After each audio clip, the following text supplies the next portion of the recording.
NSAIDs, NSAIDs, are all drugs classified as non-steroidal anti-inflammatories.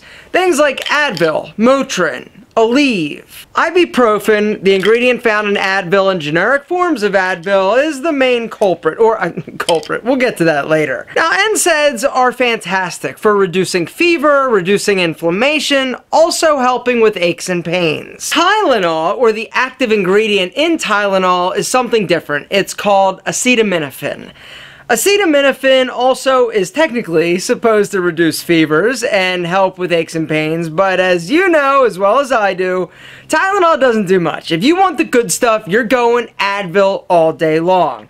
Now, NSAIDs were originally created to help people with arthritis. People that are walking around like, oh, my back! And they're like, yo, check this out, we created something fantastic. An NSAID, non-steroidal anti-inflammatory. You take it, you feel a little bit better, all of a sudden people with arthritis are like, what's up? I can dance. I don't know if that's exactly how the story goes or went, but the fact is it was developed for people with arthritis. The great news, you don't need a prescription. You can buy it in pretty much any store, like any store. Convenience store, grocery store, everywhere sells Advil, Tylenol, NSAIDs, right? One of the issues, however, is that because it doesn't require a prescription, people automatically think that, yo, this stuff is totally cool in the gang, and it is totally safe. Now, if NSAIDs are taken properly, they're totally safe. But if you take too much or you abuse them, they can actually cause you serious damage, even death. Like in the case of me. Time for my NSAID near-death story. Advil, or ibuprofen, it wasn't necessarily the brand Advil, almost killed me. I would say it's probably been about, I don't know, 6 years ago. Might be a little bit less, but it all started when I owned my fitness center. A lot of you guys know that I used to own a fitness center, and it was the most trying, emotional time of my life. It was incredibly difficult, and the stress level was through the roof. It was not like everybody's like, oh, you owned a gym, how cool. It was, as soon as I got it, I'm like, here, take it back. I don't want it anymore. Regardless of that, I started developing what I thought were tension headaches. Every morning at around 5 a.m., when I would get off the exit to go to work, I would get this headache right back here. And I'm like, ah, and so immediately I would pop 2 Advil. Well, it sort of became habit, and so every day, essentially, I would take 2 Advil in the morning, wash it down with a black coffee on an empty stomach. So I do this for the course of 4 to 5 years. You know, some days I wouldn't take Advil, like on the weekends I wouldn't have this headache, but I was taking about 2 a day. I didn't consider that excessive. I didn't really know what excessive was. I didn't, though, consider 2 a day to be excessive. Apparently it was, because long after I guess it was about a year after I got out of the fitness center and I was doing the image consulting, one day, I remember it, it was like 3 days after Easter. I went to the bathroom and I looked in the toilet. And my crap was like black. When I say black, I'm talking like the color of this remote control. This does not look right. So I started thinking, like, what did I eat that was dark? Licorice? No. I couldn't figure it out.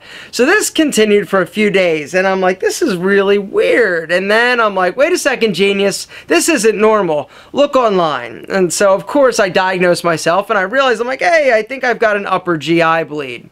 And so, because that is one of the side benefits to an upper GI bleed, is really dark, black, like tarry stool. If you're eating, now you're not.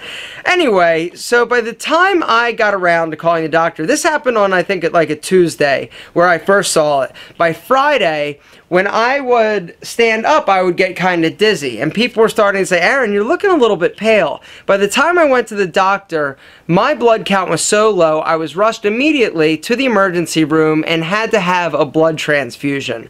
I lost that much blood. I was probably about a day or 2 away from actually kicking the bucket. They had to go in surgically, scope me, close the bleed. It was in my duodenum, which is the little curly thing after your stomach.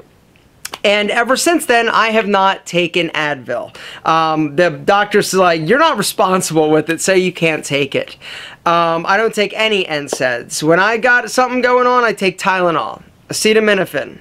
It sucks. No offense to you, acetaminophen, but you don't hold a candle to a headache-fighting power of Advil or ibuprofen, but whatever, I'm not risking it. Lo and behold, what I actually realized was happening, I wasn't actually getting tension or stress headaches. I was getting what was known as rebound headaches. My body, it was like I was addicted to the Advil, and so every day my body was conditioned to want it, and so I would get a little headache, it's like, hey, some Advil please, and I would take it. And so once I stopped and actually like went cold turkey off of the Advil, I didn't get headaches anymore. It was pretty remarkable. Anyway, I wanted to do a quick video and just share my experience because I know that there are probably a lot of you that do take Tylenol or other NSAIDs, and it's something that you really need to just be careful with. There are other groups of people, and I have actually compiled a list that's linked down below in an article that I did talking all about NSAIDs, the ins, the outs, and who should absolutely under no circumstances be taking them. I did an article, it's listed and linked in the description. So take it easy. Something so hard, you're like, it's Advil. And oh, you know what the worst ones are? Those goodies powders. Those powders, apparently the doctor's telling me those things are absolute 100% unequivocally like super rough on you. And so if you're currently doing them, I know a lot of you NASCAR fans are, you might want to take it easy on those as well. Gentlemen, hopefully you learned something through my near-death Advil experience.